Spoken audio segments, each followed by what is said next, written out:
Bonjour, dans cette vidéo, nous nous intéressons au couple de variables aléatoires. Commençons par un exemple. Soit x et y, deux variables aléatoires de Bernoulli de paramètre 1,5. C'est-à-dire que la probabilité que x égale 0 égale 1,5 et la probabilité que x égale 1 égale 1,5. Pareil pour y.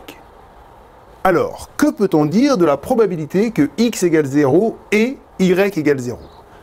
Quelle est la probabilité que x égale 0, y égale 0 ? Interrogez-vous. Alors, avez-vous trouvé? Parce que si vous avez trouvé, vous vous êtes trompé. On ne peut pas déduire la loi du couple XY à l'aide juste des lois de x et y. Par exemple, si x égale y, bien, la probabilité que x égale 0 et y égale 0, c'est égal à 1,5, puisque c'est juste la probabilité que x égale 0. Si y est égal à 1 moins x, mais vous êtes sûr que y suit bien une loi de Bernoulli de paramètre 1,5? Oui.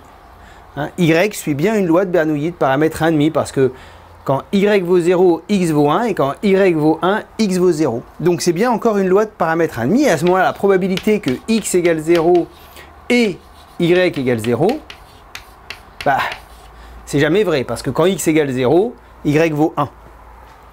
Et donc c'est carrément égal à 0. Et puis il y a d'autres cas qui sont différents de ces deux cas-là. Un cas qui est très important, c'est le cas où x et y sont indépendants.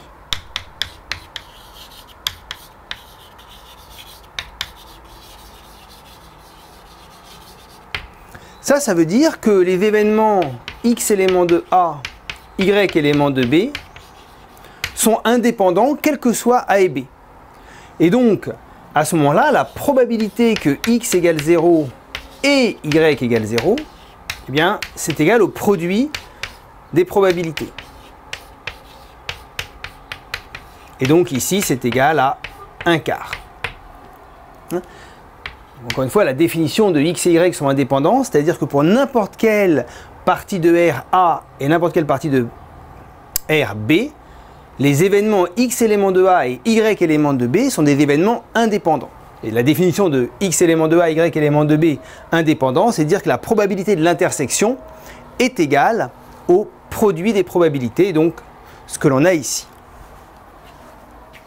Réciproquement, si on connaît la loi du couple XY, c'est-à-dire on connaît la probabilité que XY soit égal à chaque valeur possible. Ici, par exemple, x et y peuvent être égales à 0, 0, 0, 1, 1, 0 et 1, 1. On connaît les probabilités à chaque fois. Si vous faites la somme de ces probabilités, vous devez trouver 1, puisque c'est toutes les possibilités possibles pour le couple XY. Est-ce que l'on peut en déduire la loi de x et la loi de y? Bien oui, tout à fait. La probabilité que x égale 0, c'est la probabilité que x égale 0 et y égale 0, ou x égale 0 et y égale 1. Or, ces deux événements-là, A et B, ils sont bien disjoints, parce qu'on ne peut pas avoir à la fois y égale 0 et y égale 1. Donc, la probabilité de la réunion de ces deux événements, c'est la définition d'une probabilité, c'est la somme des probabilités. Et donc, c'est la probabilité que x égale 0 et y égale 0, plus la probabilité que x égale 0 et y égale 1.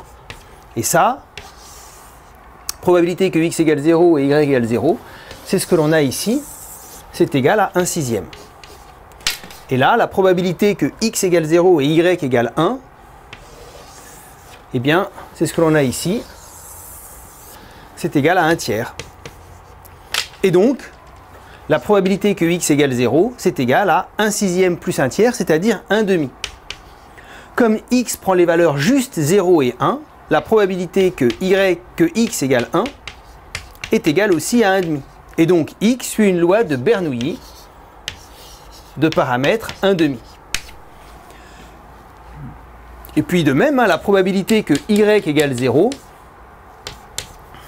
ben vous voyez, c'est cette probabilité-là, y égale 0, 1/6, plus la probabilité que x égale 1 et y égale 0, plus 1/3, c'est encore égal à 1/2.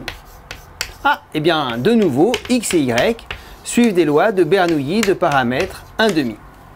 Et alors, ni elles sont égales, ni elles sont complémentaires l'une de l'autre, hein, avec y égale 1 moins x, ni elles sont indépendantes. Hein, on a un lien entre x et y, un lien probabiliste entre x et y.